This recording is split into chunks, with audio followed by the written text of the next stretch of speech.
just last week, I was trying to do some homework. I was trying to do some work, just trying to focus on it, get it out of the way, but I kept on grabbing my phone. I kept on checking my iMessage notifications because I was texting this person, and I was so distracted that whenever I would go back to doing my work, whenever I go back to reading the pages in my book, every couple of words, I'd get my phone and grab it and start texting again. And it wasn't until 10 p.m. that I finished this work, and I started at 7. And it was just reading like maybe 30 pages. For 3 hours, I tried to read 30 pages. That's 10 pages an hour. Imagine that. And it's all because of my lack of focus. In this video, I'm going to teach you how to focus, how to train your brain to focus, especially if you're my age.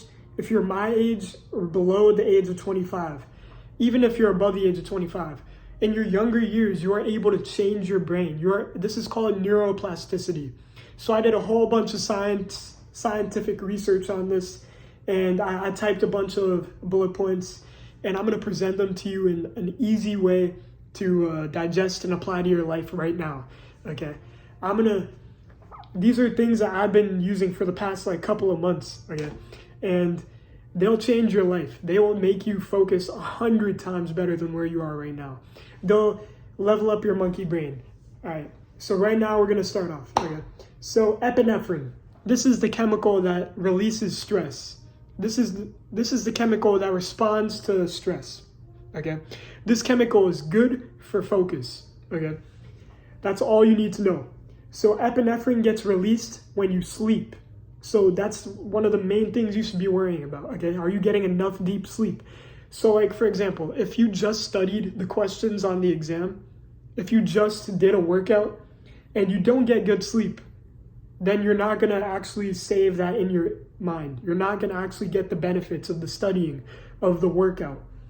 But there's good news for you, because scientific research shows that if you miss a day of sleep after doing one of these things, like after studying for the exam for a couple of hours, if you get a poor night's sleep that night, it's fine, okay? But you can still sleep good the next day and get that information. So what this means is, let's say I study today for 3 hours, and then I go to bed. I have a bed right here, that's what I'm pointing at.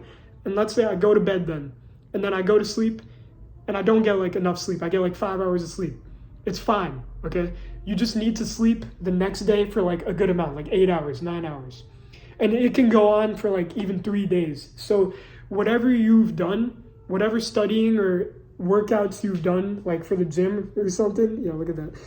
They can still get stored after 2 to 3 days. It's not just the first day. So that's your excuse to miss a day of sleep, okay? But yeah, ideally you get enough sleep on the first day. Okay, and once you do the work, it'll be better implemented into your brain, and your brain will rewire itself in its sleep. Okay, let me move on to the next point. Okay, caffeine releases epinephrine. So before you do your work session, just get a coffee cup, one of these. I don't drink sugar, so I just put black coffee, the beans, no milk, because I think sugar makes you unfocused as well. But before you do your work or before you do your workout, just drink a cup of coffee, and that'll increase your focus and alertness. You got to understand, epinephrine increases your alertness, okay? So this cup of coffee will make you focus better, okay? So it could be in any form, honestly, Coke, but Coke has sugar in it. That's the thing. It'll cause you to become jittery. That's why I say don't drink your coffee with sugar too, okay? So I personally just drink my coffee with the beans and hot water, and that's it. And then drink it all in one go, so the caffeine gets released instantly. Or not instantly, but at the same time. You don't want the caffeine to come in short bursts. That's why I drank the whole cup of coffee. You can see here. I drank it 10 minutes ago, the whole thing in one sitting, in 2 minutes. So that's why I think you should keep it cold. Make the coffee and then leave it to the side for 10 minutes and then drink all of it. Okay, so what did we get so far? Sleep is important for your focus. If you didn't get a good night's sleep, you probably won't do well studying or in your workout. caffeine can enhance your ability to focus. It increases your awareness and alertness. And next, do what motivates you, okay? So if you are doing something, if you are studying and you're just studying to study like for the grade, you are doing worse off than me. You are doing worse off than me, who is studying to provide for his future family. I'm studying so that I can do well on the exam so I can become a doctor and get that bank. But you're studying just for the grade. Think about who's going to do better when we're reading the pages, when we're both taking the exams. I'm studying for my future family. You're studying for that grade. Do you think you or I am going to perform better mentally? I have more at stake. And research has shown that when you have more of a reason to do something, you're going to be more inclined to focus and you'll use more of that mental reserve. Okay? So find a reason. Correlate your work to your purpose in life. Okay? Don't just do things for doing them. Correlate them somehow to your work, to your purpose in life.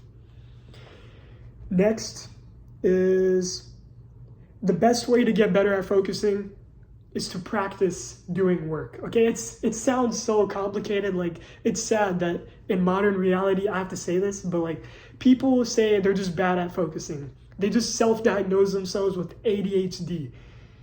The truth is that you don't have ADHD. You just pick up your phone a lot. Okay, your phone is so easy to get like hooked into because it's such a restricted thing. It's this big, and it keeps you just locked in. Like, research shows that since the iPhone is like this big, they developed it this way, it takes up most of your focus because it's such a small screen that it keeps your objective on the phone. Okay, that's some science stuff, just so you know. Like, the iPhone was developed to keep you on it. Okay, but the best way to get better at working is like right now, if you try to do like 90 minutes of work, you're probably gonna like doze off. You're gonna like pick up your phone a couple times, but that's the process. Right now, your brain is not changed yet. After a couple of these work sessions, after a couple of practicing focusing, you'll get better at it. It's like muscles. Focus is a muscle that you need to practice, that you need to do reps on. So to increase your skill of focus, you have to work more and focus more. Okay, so maybe this means just doing 1 hour of work every day, and that'll eventually that'll rewire your brain throughout your life. Okay, so this does a lot with neuroplasticity. So people who neuroplasticity basically means the rewiring of your brain. Your brain will get better at working after you keep doing it. So like the first work session you do, it's probably going to be so bad. You're probably going to think of something that happened in middle school. It's like some random event, but when you keep doing these work sessions, you'll find that they become so much easier. Okay, next, there's a trick that you do with your eyes when you're looking at your screen, when you're looking at the screen of your work. Okay, what I do, what science says is that when you do this, like, you kind of look far away and then like decrease your field of view, almost like keep your eyebrows like this. Like, you have to keep your eye on the middle of the screen. Pretend there's a dot in the middle of your computer screen or whatever you're doing. Like, if you're writing on paper, look at the middle of the paper or the middle of the words you're writing, and then just focus so your eyes turn inward. And this will increase your focus. Science has shown it, and the reasoning is because you have a less field of view of everything else around you. Because typically when we're relaxed, we don't turn our eyes inward. When you turn your eyes inward, you notice you're focused on the thing. And this is called the spotlight effect. The spotlight effect is when we're focused on something. So like, if I tell you, look at my nose. Now you're looking at my nose. You're focusing on the details of my nose. You probably noticed something about it. It's pretty big. That's one thing you can notice about my nose that you probably might have not thought of throughout the whole video.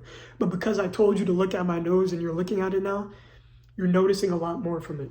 So use the spotlight effect to your advantage. Whenever you start doing a work session, look at the middle of the screen or don't look away from your computer. Okay. So like, if you're doing a 90-minute work session, for the whole 90 minutes, make it your goal not to look away from the computer at all. Just look at the center of the computer. Keep your eyes inward, because this will increase your focus. That's science-based. I'm not just making this up, okay? All of this is science-based. So now next, blinking. This is just a fun fact about blinking. Blinking actually makes you focus less. It makes you more in a relaxed state. So actually blinking less, if you could practice this, just practice blinking less.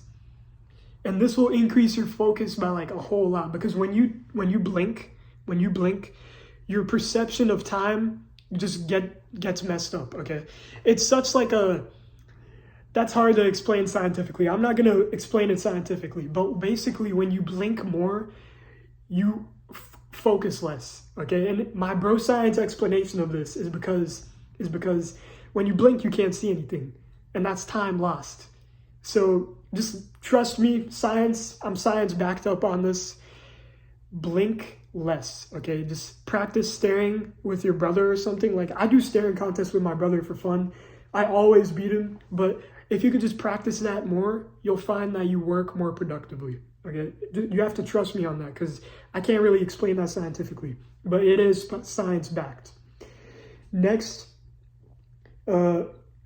use your we talked about this. Use, like for sports or exercising, if you're about to do a workout or go on a run, it's better to have a clear state of mind. It's better to not listen to music, not do anything else, okay? Because you can use that time as recovery time for your next work session. If you're always inhibited, if you always have something going on in your brain that you're like listening to or reading a book, then you're not going to have any recovery time for your next work session. This is called NSDR, non-sleep deep rest. You need some non-sleep deep rest in your days, okay? This means when you like let your mind wander, okay? When you're not on your phone, when you're not doing anything except just letting your mind wander, just think, okay? This will better prepare you for your next work session. So take that into account. There's a lot of sessions, like it's like meditation almost, but it's not meditation. Search up NSDR sessions on YouTube, and then you'll see what I mean. You should follow those programs. Just follow one like before you do your work sometime, and that'll greatly increase your productivity. Next, staying hydrated. Staying hydrated will increase your productivity. Research has shown that being dehydrated, being in a slight state of dehydration, has the same effects as being drunk, as being like alcohol, like drinking alcohol. And I don't know why, but that does make you less productive. And yeah, so just stay hydrated when you do your work. That's science-based. Listen to that, okay? Next is when you're doing your work, put your phone in another room. And if you still leave the room, if you still find yourself like leaving the room to check your phone, give it to a family member. And then tell them, don't give me this phone until this time. That's not like science backed or anything, but come on, it just makes sense. Give your phone to someone else and they won't give it back to you. That'll help you conquer your work sessions, okay? That's something I've been doing. Like I just put my phone under my pillow and that works beautifully for me. But you can't have your phone in your field of view, because it's going to keep grabbing your attention. When you look at it, you're going to get the thought of, oh, what's on Instagram? What's on Snapchat? What's going on this? What's going on that? So yeah, keep your phone out of your field of view. That's another piece of advice. Next is attention is something that can be learned. As I said before, you can practice this and you will get better in 2 weeks' time. Don't think about it in 2 weeks' time, actually. Think about it for the rest of your life. Right now, you might be a high school student. Right now, you might be in like 9th grade, 10th grade.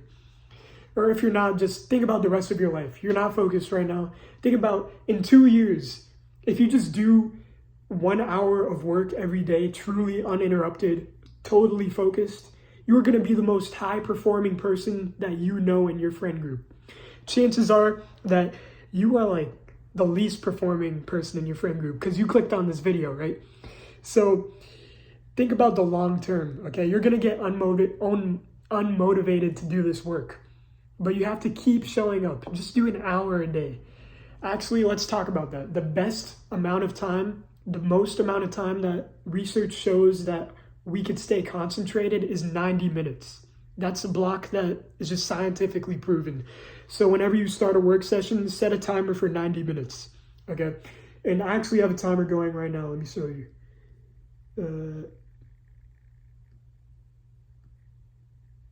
Okay, I can't find it, but it's going. I started it a while ago, but yeah.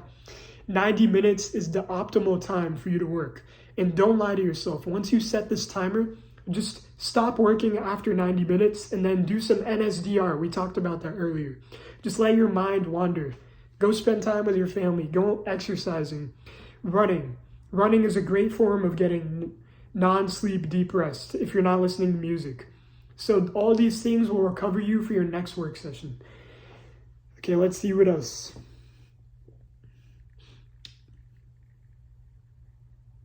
Oh yeah, also, I found this out too when I was researching for focus. It's interesting, okay? Like, a lot of people think that when you tell someone to look at your eyes, that they'll focus more on you. Like, for example, if your teacher says, look at my eyes when I'm talking to you, that's actually going to make you less focused. That's actually going to make the person looking at your eyes less focused. So don't tell anyone to look at your eyes when they're talking to you, because when they're look at my eyes right now, okay? And now listen to what I'm saying. Listen to what I'm saying. My dog walked across the street the other day. You're probably thinking about something else in your mind because you're looking at my eyes. You probably have some other thoughts in your mind. And apparently research shows that when you look at someone in their eyes while they're talking, you're going to think about your own thoughts more. Okay, so that's terrible advice. If anything, you should close your eyes when talking because you'll be able to hear better. Like, you know how they say blind people have better senses and stuff? If you close your eyes, then you'll have better senses. Like right now, I can hear better right now, honestly, when I close my eyes. But that's just like a fun fact to save you in a situation like that. Don't tell people to focus on your eyes when you're talking to them, because they'll likely not pay attention to you as much. Okay. Now, next. That's all I have on my computer, but there's still some things I want to say. Okay. In modern society, this is the skill that we need. Okay. So if you could, this is like the main skill you need in life. Back in like the caveman days, okay, society, the top dogs of society were determined by like who worked the hardest, who pushed the hardest, who pushed the most weight on the ox cart, who had the most biceps or something, I don't know. But that was like 100 years ago, 200 years ago. Now it's who can get the most work done quickly, not fast. I mean, not who can work the hardest, but who can get it done quickly. Time is a resource, and saving it is an investment. So take care of the principles I told you, and apply them to your life right now. Also, one last thing. Cold showers also release epinephrine. I don't think I said that, but what this means is that before you do some work, it would be good for you to take a cold shower because that would increase your alertness. And it also increases your dopamine levels, cold showers. So that's something worthwhile too. That's pretty much all I got to say. But, let me show you my room, bro. That's my room. I don't think I've shown my room in a video before, but like, I thought I might as well. I got my bibs over here, my medals, and then my bed right there. And I got this standing desk because, we don't sit down when we work. I think that probably increases your focus too. I'm not sure. I didn't scientific back that, but everything else in the video is scientifically based. Yeah, my name is Faris Faisal. I'm glad you watched so far in this video, and think big. This was my first actual time I actually scripted a video. So let me know if you like that in the comments. And if you think this video would benefit anyone, you could help me a lot by sending it to them or just speaking about it word of mouth to your friends. Watch Faris's video on this and then send them my channel. And then, yeah, subscribe for more. I'll probably do more videos like this. So yeah, think big. Faris Faisal, I'm out.